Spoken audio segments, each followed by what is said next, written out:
नमस्कार मंडळी, आजची आपली रेसिपी आहे पौष्टिक डिंक लाडू। हे लाडू थंडीच्या दिवसामध्ये सर्वांनाच खाण्यासाठी योग्य आणि बाळंतीण बाईसाठी तरी अगदी उत्तमच आहेत। इथे मी अर्धा किलोच्या प्रमाणात अगदी परफेक्ट प्रमाणात हे लाडू बनवून दाखवलेले आहेत। त्यासाठी व्हिडिओ शेवटपर्यंत नक्की बघा।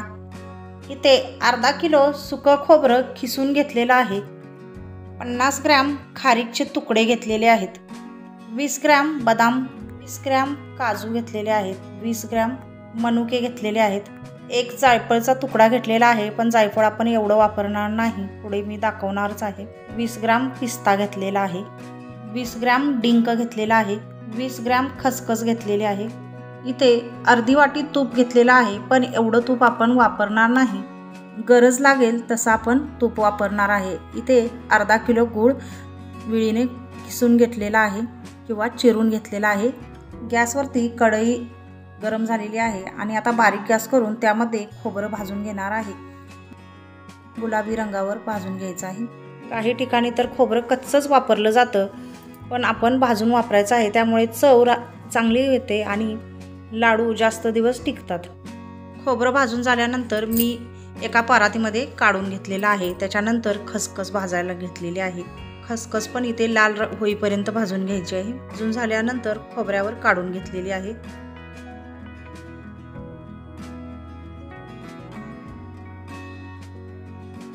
कढईमध्ये 2 ते 3 चमचे तूप टाकणार आहे। एकदम जास्त तूप टाकायचं नाही, गरज वाटेल तसं आपण तूप टाकायचं आहे। त्यामध्ये डिंक तळून घेणार आहे।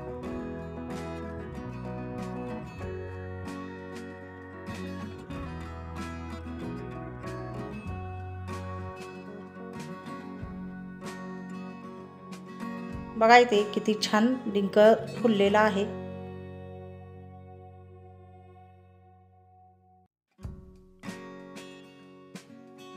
डिंक तळून झाल्यानंतर मी एका प्लेटमध्ये बाजूला काढलेला आहे, म्हणजे तो थंड झाल्यानंतर मिक्सरमधून काढून घेणार आहे। त्याच्यानंतर बेदाणे सुद्धा इथे मी तळून घेणार आहे।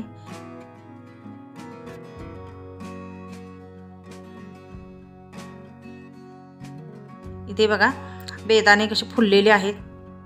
तळून झाल्यानंतर ते सुद्धा मी खोबऱ्यावरतीच काढून घेणार आहे। आता त्यामध्ये खारीक तुकडे सुद्धा मी तळून घेणार आहे, तेव्हा इथे दाखवल्याप्रमाणे।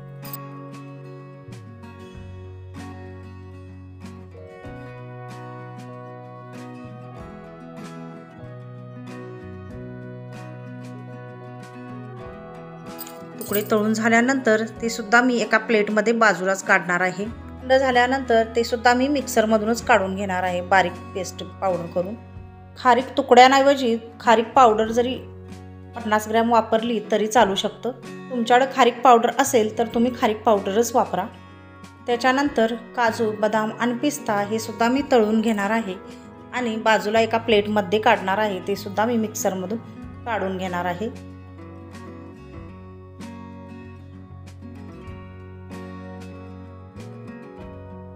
इथे आणखीन 2 चमचे तूप वापरलेला आहे, त्यामध्ये चिरलेला गूळ टाकलेला आहे। आता गूळ बारीक गॅसवरती विरघळून घ्यायचा आहे, पूर्णपणे विरघळून घ्यायचा आहे आपल्याला, कुठेही गुठळे खडा काही राहिलं नाही पाहिजे।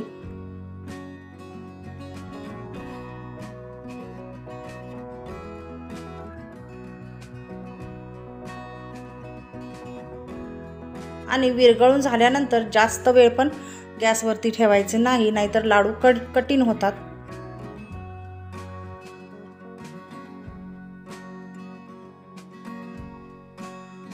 इथे बघा मिक्सरमधून मी सर्व जिन्नस बारीक करून घेतलेले आहेत, ते इथे मी खोबऱ्यावरतीच टाकणार आहे। अर्धा चमचा जायफळ पावडर घेतलेली आहे, म्हणजे जायफळ मी खिसूनच घेतलेला आहे। 1 चमचा वेलची पूड घातलेली आहे। हे सर्व मिश्रण मी एकत्र केलेलं आहे।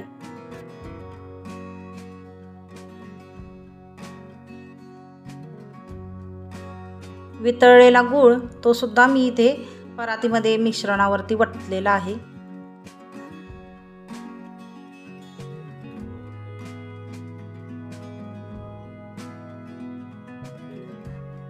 गूळ आणि सर्व जिन्नस छान एकत्र करून घ्यायचे आहेत।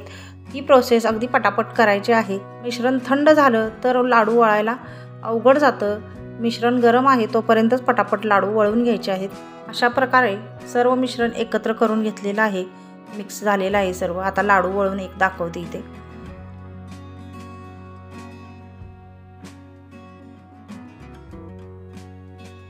बघा किती छान लाडू वळून झालेला आहे।